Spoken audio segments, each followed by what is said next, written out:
Ezequiel, capítulo 42. Os dois edifícios perto do templo. Então o homem me fez sair para o pátio de fora e me levou para o lado norte do templo, a um edifício que não ficava longe do edifício construído na ponta oeste do templo.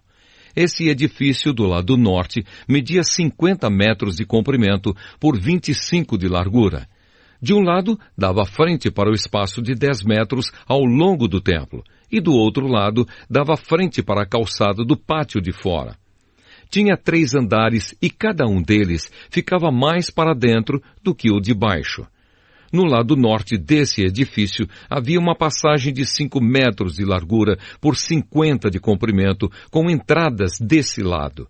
Os cômodos do andar de cima eram mais estreitos do que os do andar do meio e do térreo, porque ficavam mais para dentro. Nos 3 andares, os cômodos ficavam em terraços e não eram sustentados por colunas como os outros edifícios do pátio. No andar térreo, a parede de fora do edifício media 50 metros. Numa metade dessa parede havia cômodos, na outra metade não havia.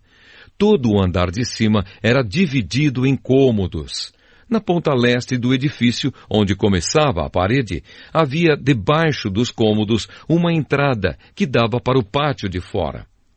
No lado sul do templo havia um edifício igual ao anterior, perto do prédio que ficava na ponta oeste do templo. Na frente dos cômodos havia uma passagem igual à do lado norte. Tinha as mesmas medidas, o mesmo desenho e o mesmo tipo de entradas. Havia debaixo dos cômodos uma porta no lado sul do edifício, na ponta leste, onde começava a parede. O homem me disse: estes 2 edifícios são sagrados. Neles os sacerdotes que entram na presença do Senhor comem as coisas santíssimas.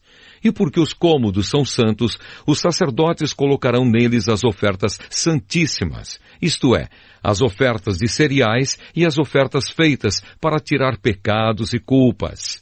Quando os sacerdotes estiverem no templo e quiserem sair para o pátio de fora, terão de deixar nesses cômodos as roupas santas que tiverem usado durante o culto religioso. Eles terão de vestir outras roupas antes de saírem para o lugar onde o povo se reúne. As medidas da área do templo.